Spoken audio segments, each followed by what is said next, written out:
Welcome back to my channel being women. ನೀವೇನಾದರೂ ನನ್ನ ಚಾನಲ್ನ ಫಸ್ಟ್ ಟೈಮ್ ನೋಡ್ತಾ ಇದ್ರೆ ಪಕ್ಕದಲ್ಲೇ ಇರುವಂಥ ಸಬ್ಸ್ಕ್ರೈಬ್ ಬಟನ್ ಹೊತ್ತಿ ಅದ್ರ ಪಕ್ಕ ಇರುವಂಥ ಬೆಲ್ ಐಕನ್ ಹೊತ್ತಿದ್ರೆ ನಾನು ಹಾಕೋ ಪ್ರತಿ ವಿಡಿಯೋ ನೋಟಿಫಿಕೇಶನ್ ನಿಮಗೆ ಬರುತ್ತೆ. ಸೊ ದಟ್ ನೀವು ಯಾವುದೇ ವಿಡಿಯೋನ ಮಿಸ್ ಮಾಡದೆ ನೋಡ್ಬೋದು. ಹಾಗೆ ಇದು ನಿನ್ನೆ ವ್ಲಾಗ್ ಆಗಿರುತ್ತೆ, ನಿನ್ನೆ ಮಹಾಶಿವರಾತ್ರಿ ದಿನದ ವ್ಲಾಗು. ನನ್ನ ಹವಿದು ಬರ್ಡೇ ಇದ್ದಾಗ ಅದೇ ದೇವಸ್ಥಾನಕ್ಕೆ ಹೋಗಿದ್ವಿ. ಅಲ್ಲಿ ಅವತ್ತಿನ ಕನ್ಸ್ಟ್ರಕ್ಷನ್ ನಡೀತಿತ್ತು. ಸೊ ಹಾಗಾಗಿ ಸರಿಯಾಗಿ ಪೂಜೆ ಮಾಡ್ಸೋಕ್ಕಾಗಲಿಲ್ಲ. ಸೊ ಬೇಗ ಗರ್ಭಗುಡಿ ಬಿಟ್ಟರೆ ಹೊರಗಡೆ ಎಲ್ಲೂ ಜಾಗನೇ ಇರಲಿಲ್ಲ. ಅಲ್ಲೇ ಒಂಚೂರು ಜಾಗ ಮಾಡಿ ಐನೂರು ಪೂಜೆ ಮಾಡಿ ಕೊಟ್ಟಿದ್ರು. ಸೊ ಹಾಗಾಗಿ ಅವತ್ತು ಹರ್ಸ್ಕೊಂಡ್ ಬಂದಿದ್ದೆ. ಶಿವರಾತ್ರಿ ದಿನ ಓಪನ್ ಆಗುತ್ತೆ ಅವತ್ತು. ಆಕ್ಚುಲಿ ಸೀರೆ ಕೊಟ್ಟು ದೇವರಿಗೆ ಅಮ್ಮನವ್ರಿಗೆ ಪೂಜೆ ಮಾಡಿಸ್ಕೊಂಡ್ ಬರೋಣ ಅಂತ. ಅದ್ರ ಪ್ರಕಾರ ಇವತ್ತು ಸೀರೆ ಮತ್ತೆ ಪಂಚ ಎರಡು ತಗೊಂಡು ಪೂಜೆ ಮಾಡಿಸ್ಕೊಳಕ್ ಹೊರಟಿದ್ವಿ.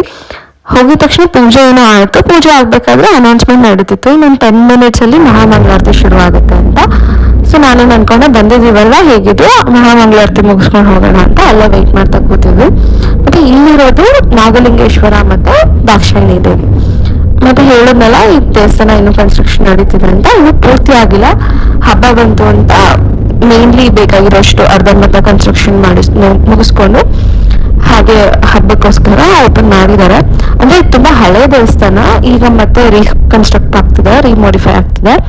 ಅದಕ್ಕೋಸ್ಕರ ಮತ್ತೆ ಹೊಸ ವಿಗ್ರಹಗಳೆಲ್ಲ ಮಾಡಿಸಿದ್ದಾರೆ. ಇನ್ನು ಪ್ರತಿಷ್ಠಾಪನೆ ಆಗ್ಲಿಲ್ಲ, ಹಾಗೆ ಇಟ್ಟು ಪೂಜೆ ಮಾಡ್ತಿದ್ದಾರೆ. ಪ್ರಾಬಬ್ಲಿ ಹಬ್ಬ ಮುಗಿದ್ಮೇಲೆ ಎಲ್ಲ ವಿಗ್ರಹಗಳದ್ದು ಪ್ರತಿಷ್ಠಾಪನೆ ಮಾಡ್ಬೋದು ಅನ್ಸುತ್ತೆ. ಸೊ ಈ ಕ್ಲಿಪ್ಪಿಂಗ್ ಆಗಿದ ತಕ್ಷಣ ಮಹಾಮಂಗಳಾರತಿ ಶುರುವಾಗುತ್ತೆ. ಬಟ್ ನಾನು ಅದಕ್ಕೆ ವಾಯ್ಸ್ ಓವರ್ ಕೊಡಲ್ಲ, ಒರಿಜಿನಲ್ ಆಡಿಯೋನೇ ಪ್ಲೇ ಮಾಡ್ತೀನಿ, ನೋಡಿ.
ವಿಡಿಯೋನ ಕೊನೆ ತನಕ ನೋಡಿದ್ದಕ್ಕೆ ತುಂಬ ಥ್ಯಾಂಕ್ಸ್. ಹಾಗೆ ನಿಮ್ಗೇನಾದರೂ ಈ ವಿಡಿಯೋ ಇಷ್ಟ ಆಗಿದ್ರೆ ದಯವಿಟ್ಟು ಒಂದು ಲೈಕ್ ಮಾಡಿ, ಸೊ ದಟ್ ನನಗೆ ಗೊತ್ತಾಗುತ್ತೆ ನಿಮ್ಗೆ ಇಷ್ಟ ಆಗಿದೆ ಅಂತ. ಆ್ಯಂಡ್ ನಿಮ್ಮ ಫ್ರೆಂಡ್ಸ್ ಆ್ಯಂಡ್ ಫ್ಯಾಮಿಲಿ ಜೊತೆಗೆ ಶೇರ್ ಮಾಡಿ, ಹಾಗೆ ನನ್ನ ಚಾನಲ್ಗೆ ಸಪೋರ್ಟ್ ಮಾಡಿ. ಈ ವಿಡಿಯೋ ನಾನು ಶಾರ್ಟ್ ವಿಡಿಯೋ ಅಂತ ಪ್ಲ್ಯಾನ್ ಮಾಡಿದ್ದು, ಬಟ್ ಮಹಾಮಂಗಳಾರತಿ ಆಗ್ತಿದ್ದರಿಂದ ಅದು ಶೂಟ್ ಮಾಡಿ ಲಾಂಗ್ ವಿಡಿಯೋ ಆಗಿ ಪೋಸ್ಟ್ ಮಾಡಿದೆ. So until my next vlog, see you all, bye bye.